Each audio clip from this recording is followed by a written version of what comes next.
waxaan kaga hadlayaa isku shaandhayntii Muuse Shalato isku shaandheeyay xukuumaddiisa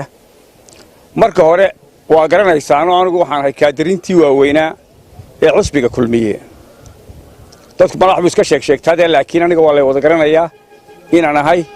kaadirintii ugu waaweynaa cusbiga kulmiye anahay waa la garanayaa imikana kulmiye aan ahay kamana tegin mucaarada kuma yihiin laakiin kulmiye dhexdiisa inuu qurun qarsada dee maaha kulmiye dhexdiisu inuu qurun lagu dhex qarsada maaha wixii jira in la sheegaa weeye waxaan u arkayaa xaalka waxaan arkay isku shaandhayn weyn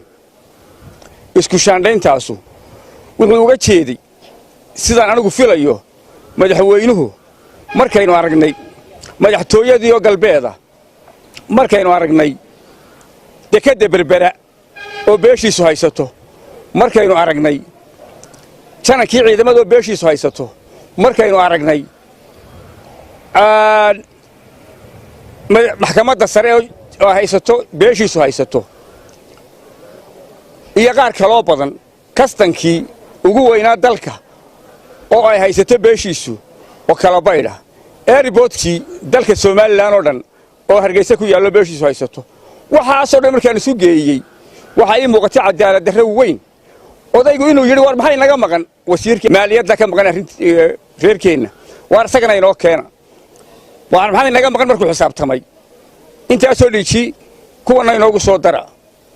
macnihiisu markaa wuxuu isku shaandhayntiisu dhan waxaan u arkaa inuu uga jeeday oo kaliya siduu beeshiisa ugu soo dari lahaa wasiirka maaliyadda kiina ku soo dar marka waxay noqonaysaa quusa quraanjo waxaad arkaysaa duruufaha ka jira iyo nabadgelyada darrada ka jirta dalka duruuf koonayaasha tarafyada waxyaabaha ka jira waad arkaysaa waxaa noo muuqataa dagaalkaa ka dhacay dagaal beeleedkaa ka dhacay waxa weeye dhumay waxaa maanta dhexdhexaadinaya oo ka shaqaynaya dawladda Itoobiya iyo kilka shanaad iyo Puntland waa taa la ergadeennii iyo madaxdeennii iyo wafdigeennii ma soo dhaafi kartaan laasaanood waxaad arkaysaa oo muuqanaysa meeshii la oran jiray badan in madaxtooyadii Puntland laga dhisayo iyo baarlamaankeedii waan arkayaa qolooyin dawladda ka hadlayo leh waxaan cambaarinayaa UNDP lacag baa ku leedin ordooda iska celiya waka baan walba imanaya ee soo galaya ninka la yiraahdo Abdi Weli soo galaya bila xisaabta ku soo galaya ee saqriyaarta ku soo galaya ee ka qodbadaynaya ee mashaariicda ka fulinaya dadku wuxuu qabanaya oo baahan yihiin waxaan leenahay Muuse rag cadaalad waa sidii cawsha kala yaac war cadaalad darrada dalka u horseeday ka daa dalka cadaalad darrada dadka cabanaya qanci dadka wax tirsanaya qanci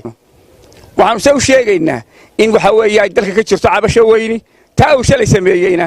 ay tahay waqcadii ugu weyneed ee Muuse ugu dambeysay xukuumaddiisa laga sii furfuranayay inay tahay arkaya